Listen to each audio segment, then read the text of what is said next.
Welcome back. Here we go. This is going to be part 2 of the second night videos. Next step in our manual is the pinion support bearing, followed by the pinion support bearing motor mount side plates, and then we're also going to put the motor on the motor mount. Thought I would take a quick second and just go through the motor. I'm going to run real fast. I'm a Scorpion guy through and through. Been pleasure to be a part of Team Scorpion for a couple of years now, and this is a pretty easy decision. This is going to be a 12-cell 766, so I went with a 500 kV motor. A 520 or a 540 kV would have worked just as well. Being that the kit comes with a 13-tooth pinion, I chose a 500 kV motor to help get my ideal RPM. I'm going to be in the 1700, 1800, 1900 range, not going crazy high. And the 13-tooth pinion with 12-cell gives me there perfect with a 500 kV. A couple things to note: the motor mount on the 766 is a little bit thicker than some motor mounts out there. The supplied 4x6, actually I believe they're 4x10 motor mount bolts that you are provided with the Scorpion motors are not quite long enough. I went down to the hardware store and picked up some 4x12s. That is going to give me more than enough clearance through a motor mount and get good bite into the motor. And make everything nice and solid, never be a problem. So if your motor did not come with 4x12s, you'll need to go pick some up. Alright, I'm going to stop the camera. Assembly is pretty straightforward. I'm going to use red Loctite on the bolts that hold the motor mount to the motor, and then I will assemble the pinion support and the main and the motor mount into the frame with blue Loctite. Since the main gear is already in the helicopter, we will just go ahead and set the mesh and tighten it down and call it a day. Okay, so I now have my pinion support bearing in and the side plates on both sides. Now obviously this is very, very loose. We haven't even begun to get the motor in there, get the mesh set, so there's no Loctite on these 4 bolts, but everything slides real nice and easy. Get everything in place. One quick note about the motor and pinion. I did get the motor mount on. Zoom this in a little bit for you. Did get the motor mount on. Again, red Loctite on my 4x12 bolts. Snugged everything down nice and tight. Quick note about orientation. In the helicopter, the rounded side goes towards the main gear. So when you're planning which side of the mount you want your motor wires to come out on, remember that these feet that stand out come to a points on the sides, those go towards the nose. So since the ESC is on the nose, make sure you orient your wires facing forward. It'd be very easy to clock this 180 degrees out or 90 degrees out and have your wires facing a weird direction. So pay attention to that orientation we put together. Also, I did loosely set the 13-tooth pinion on there, get the set screw lined up at the flat spot, but there's no Loctite on that yet, and the pinion is ran all the way up against the motor. Once we get the motor mount in the helicopter and get the bolts started so it's also moving freely for mesh setting, we will loosen the set screw and allow the pinion to drop down onto this pinion support bearing.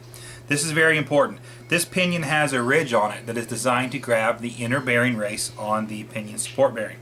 If you don't actually allow the pinion to rest on the support bearing and then tighten up the set screw, you're actually defeating the purpose of having the pinion support bearing.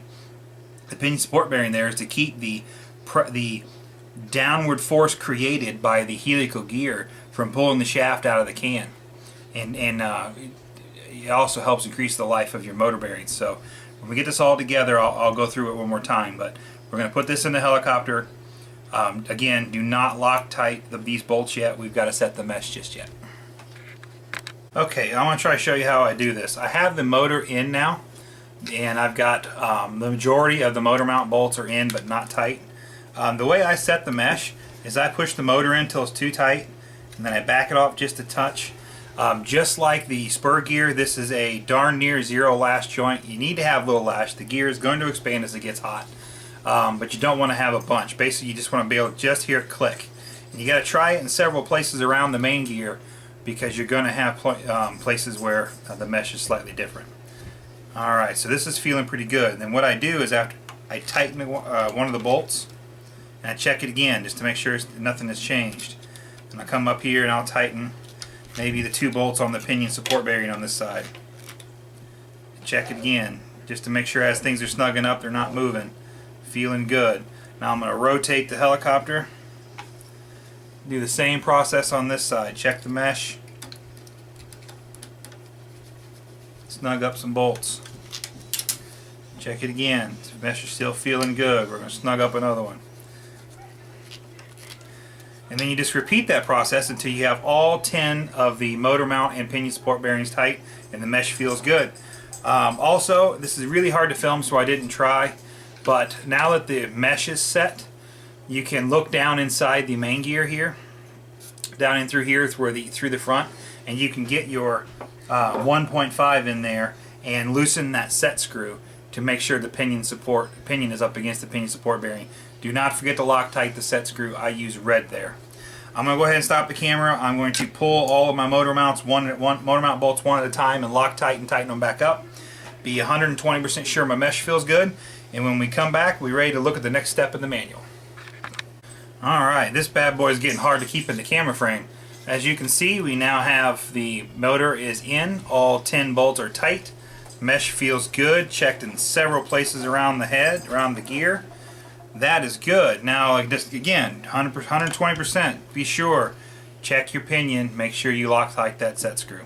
The next step in the manual, I do believe we start getting with the fun stuff here. I think it takes us to the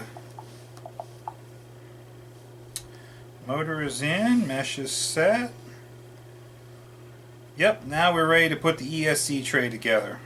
And then we get to start talking about servos. So let me get the ESC tray built. That is pretty straightforward. That is simply, put that out of the way, a piece of 2mm carbon, and then the last 2 of our frame standoff, our frame spacers. The front frame spacer has the receptacles for the slide-on posts for the front canopy, and then you've got 2 metric socket screws for the top of the ESC tray. I'm going to go ahead and get that put together, and be sure my motor is 100%, and I'm going to go ahead and put the tray on. I'm not going to Loctite the tray in because I'll have to move the tray a couple times while I'm dealing with the ESC, which we'll get to here shortly, but I am going to go ahead and assemble the tray. Alright, ESC tray is in. Again, tentatively these bolts are not Loctited, they're not even completely tight, because that tray is going to have to come back off when I'm dealing with my ESC and my BEC. But since I'm assembling per the manual, I want to have it on there, show you how it looks. Nice thing is this ESC tray is pre-drilled for the mounting tabs for a lot of the more popular speed controllers, including the Castle series. So if you have some Castle ESC, you'll be able to bolt it down without a drill if you don't need, if you want to. But most of the guys with Cosmics, though, you'll need the drill holes. The holes aren't already there for your Cosmic locking tabs. The next steps in the manual take us right into the servos, which gives me an opportunity to talk about these servo mounting brackets. Just like all the electric Synergies before it, and even the N7 for that matter, you have some flexibility on when it comes to where to mount the elevator servo and the tail servo, and that is because both frame sides are identical. So you can either mount the elevator servo on the left side, right side, same with the tail, left side or right side, completely up to you. It makes no difference to the geometry, the functionality of the helicopter either way. The manual has us putting the elevator servo on the right and the tail servo on the left, so that's how I'm going to build mine. It's the way I've always done it. But if you want to have the elevator and the tail on the same side, so be it. Right side, left side, it doesn't matter. As long as you have an elevator and a tail servo, you'll be good. So I'm going to stop. I'm going to clear the deck, get my servos out of their packages. I am going to pre-assemble the Synergy servo horns. I'll talk about those once they're actually installed, and then when I get back, we will talk about briefly run you through electronics I'm going to run. Electronics aren't the purpose of the build video, so I won't spend too much time on that. And then I'll probably take a big break and get electronics mounted up and the preliminary setup done. So be 1 or 2 more breaks, and then we're going to take a big jump forward. Okay, so a lot's happened since the last break. I went ahead and powered through making the servo horns, and I do apologize. For any of you who have never built a Synergy kit before, I did not stop to think to film that. Basically, with the kit come these 2mm carbon fiber servo arms that happen to have what Matt feels to be the most optimum geometry, 20mm ball spacing for the cyclic servos. Now, depending upon what servo you have, you may have to adjust that a little bit. I have ran MKS, Futaba, Outrage Torque, BK, Align, all those kind of servos with these carbon fiber horns have been fine. I'm hearing the X8s have a little bit more travel than most servos, so that the 20mm might be a little long. But you'll have to play with that. 95% of the servos on the market, this 20mm spacing is perfect. Now, these carbon fiber horns are designed to bolt up to the small, round Futaba wheels, as you can see here. Now, I'm a Futaba guy. I've been using Futaba servos and off and on for most of my career, so I have lots of these little servo wheels laying around. You can buy them at Servo City for 99 cents. They're not expensive. This is the sacrificial part. In a crash, the plastic splines are going to strip around the servo splines. So this is designed to be the sacrificial part. So this little 99-cent part breaks instead of your $50 servo gears. Goes together pretty well. You just got some small metric cap screws, nut and bolts. I use red Loctite on the nuts to hold them together, blue Loctite on the screw that hold the servo in.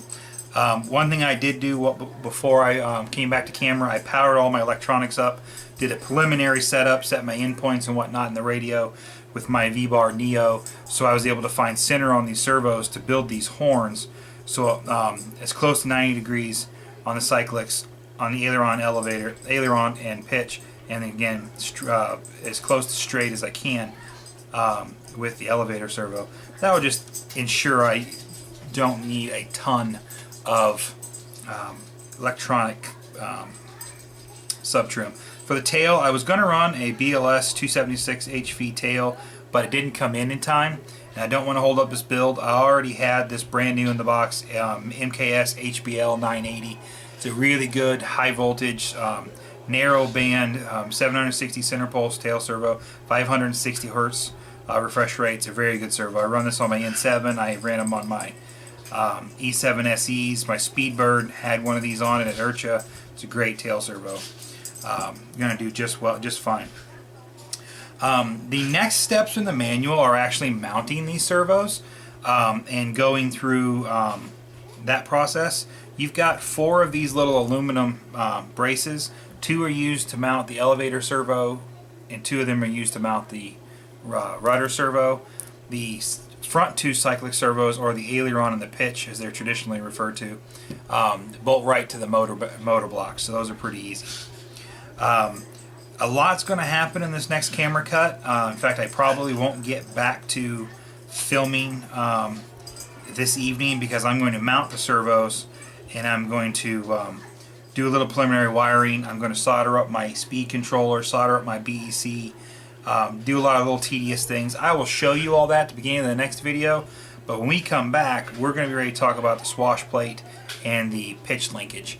And tomorrow we will do the finish up with the head and the pitch linkage, as I said, and probably at the end of that video start showing you how my electronics space out on the frame.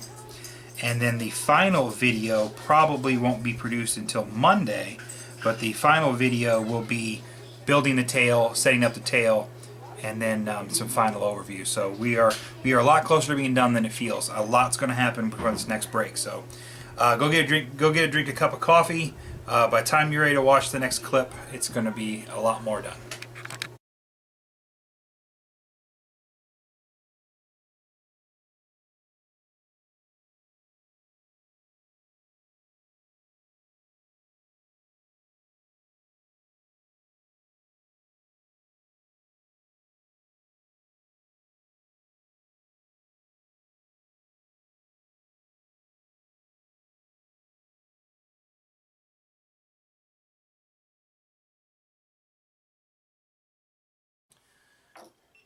Well, as promised, a lot has happened since the last time we met.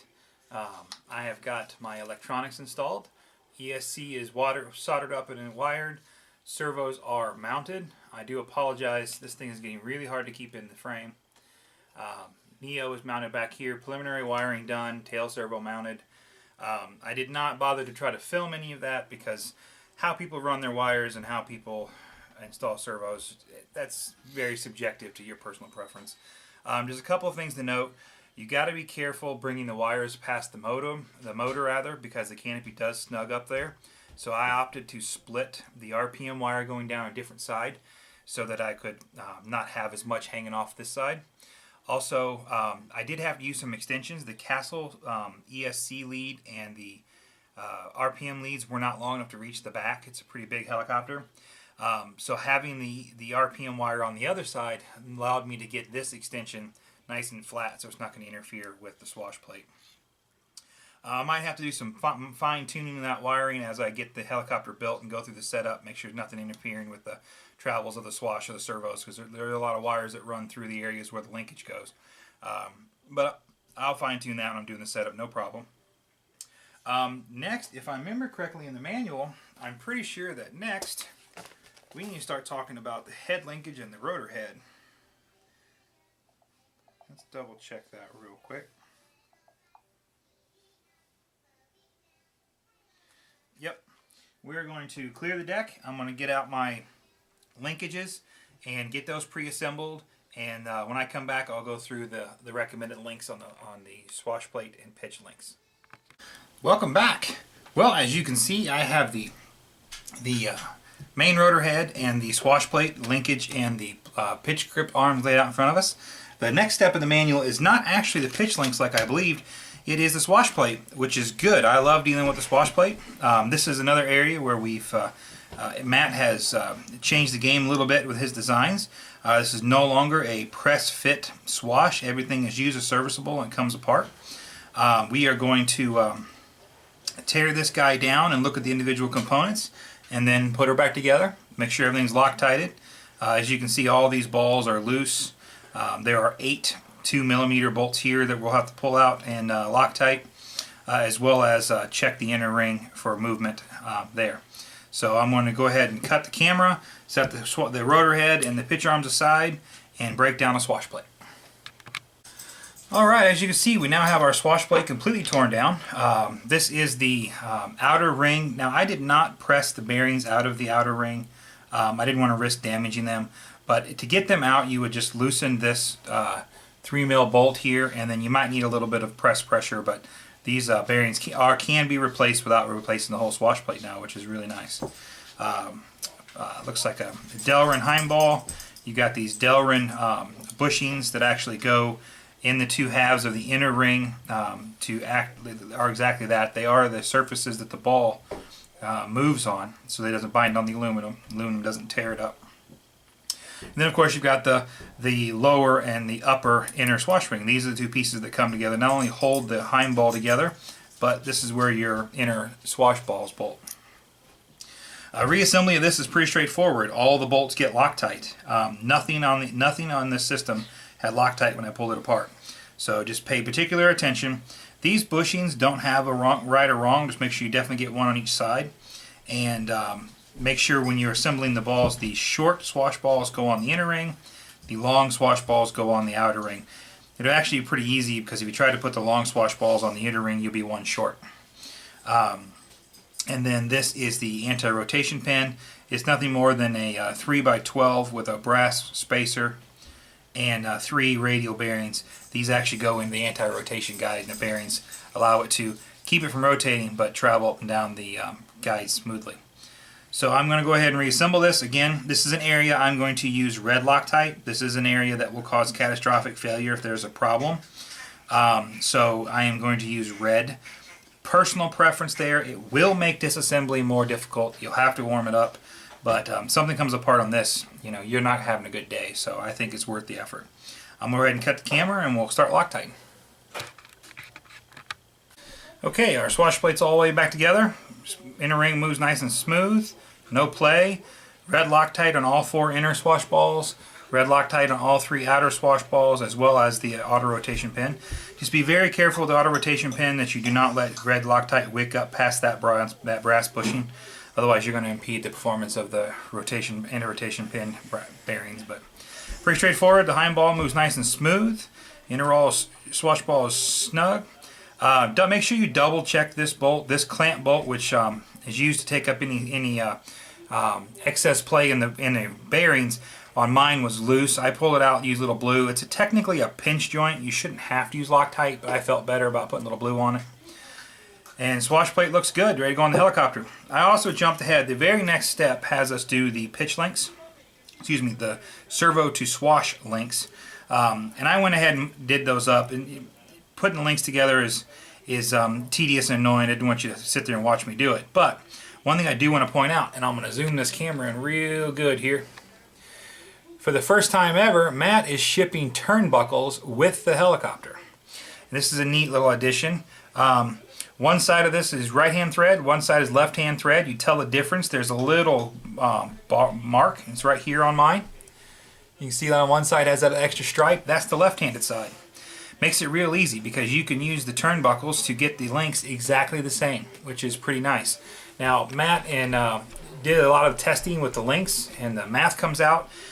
Per the manual, you want the distance between the inside distance between these two pins, links rather, to be 21.5 millimeters. And I took my mics, zeroed them out, set them out to 21.5, locked them down tight, and I ran them all in until they're all three exactly 21.5. And the nice thing about turnbuckles, you can get them to exactly 21.5. It's pretty nice. Now don't forget when you're putting these together, while two of them, the swash balls and the servo balls, are in perfect alignment. On the elevator servo, because the servo is rotated, they're clocked 90 degrees from each other. So just make sure you pay attention to that. Also, there is an inside and outside on these links. It's really hard to tell on the camera, but I'm going to try.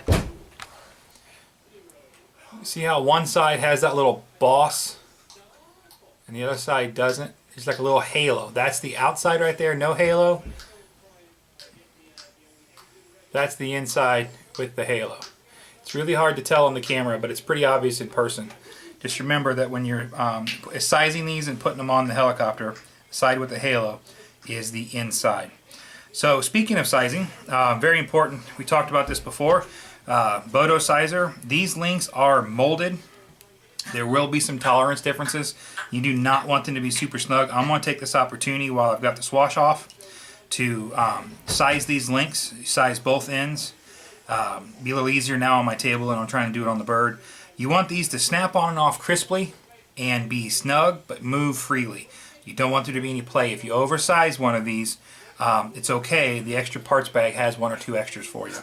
But it's very important that you don't just assume these are okay and put them on. If these are super tight, you can be really working your servos and you might have some tuning problems with your fly barless unit. So go ahead, I'm going to cut the camera, I'm going to size those.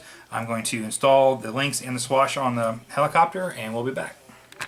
Okay, well there you have it. Swash plate is on. All three of these pitch links move nice and free, sized well. Obviously we're not going to try to worry about getting the swash level just now. I'll do that when I do the head setup later. Next step in our book, I believe, is the rotor head itself. Yep, so we're going to go ahead and set stuff aside. And I'm going to break this bad boy down and come back and talk about the parts.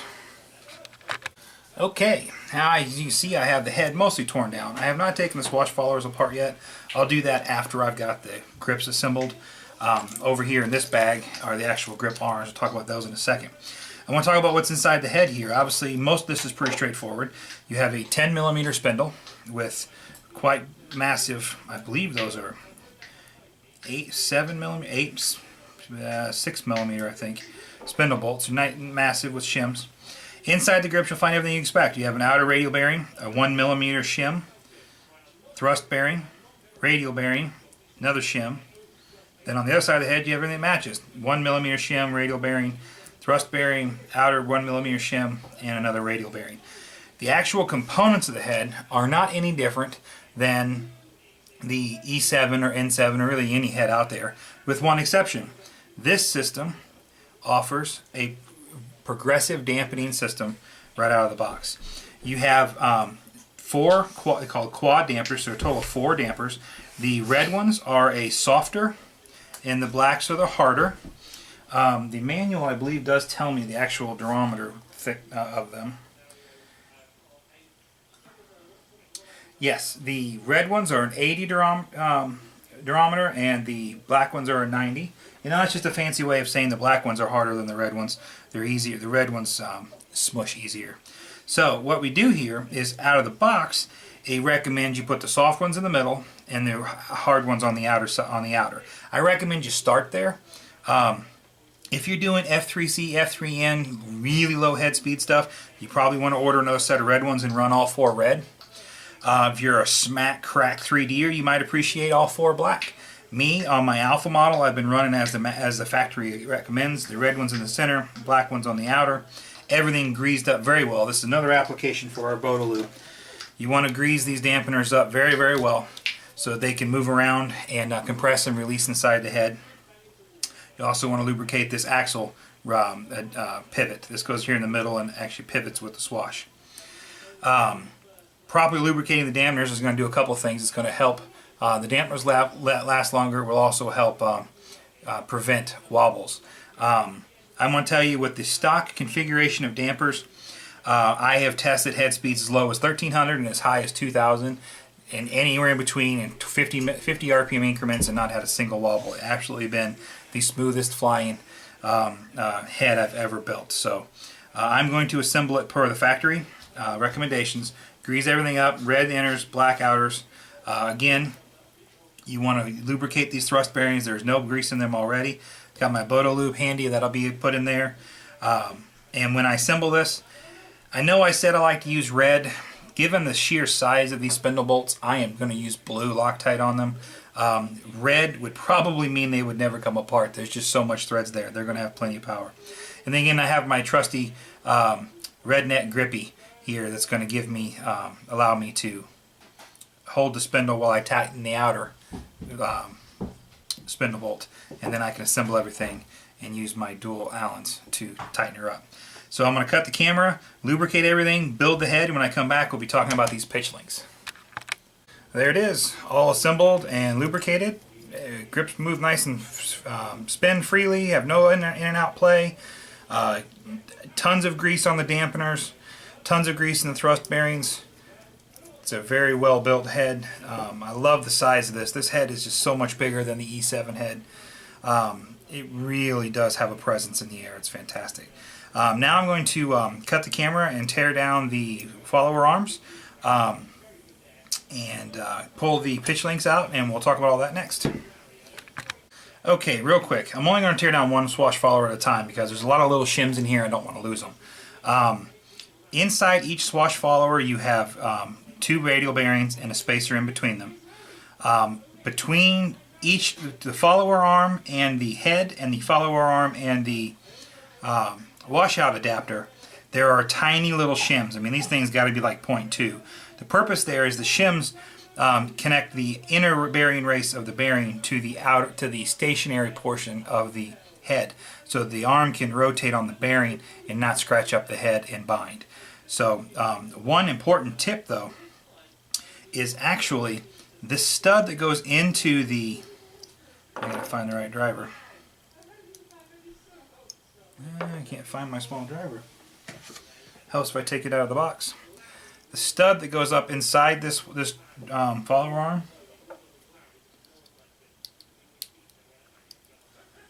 arm is actually a set screw. I'll have to find the right driver here in a second.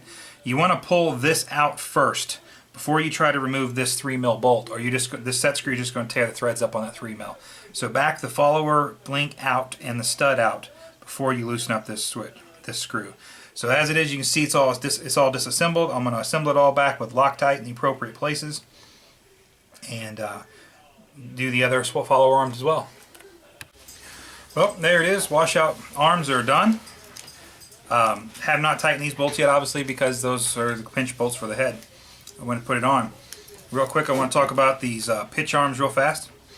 Get a lot of questions about this. The manual shows that the pitch is adjustable. You can actually adjust the resolution of the head to your needs. So With the ball in the outer location, as it's recommended in the manual, this is where 90% of the users are going to like, probably even 95%.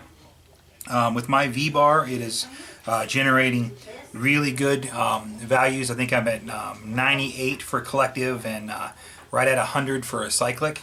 Did not feel the need to do any adjustments there. If you are a crack smack pilot and you want to offer some extreme cyclic throws and extreme pitch ranges, then you can move this ball to the inner location. But I strongly recommend you try it here first. You get that kind of cyclic throw in there, you could have some boom strikes real easy. So it's adjustable for those who need it, those who feel they need it, but I feel most people are going to like it on the outer location. They attach to the head in the standard way. There are two separate lengths. The 2 bolts per arm. The longer bolt goes towards the center of the head where the head is thicker, and the shorter arm goes towards the outer edge where the arm is thinner. It makes pretty good sense. Just be careful when you're assembling this. Remember, this is a leading edge pitch helicopter, and when you mount these, make sure you mount them on the head appropriately. I'm going to go ahead and cut the camera and get those mounted up, and then that will probably be it for this video. And tomorrow we will start talking about the tail.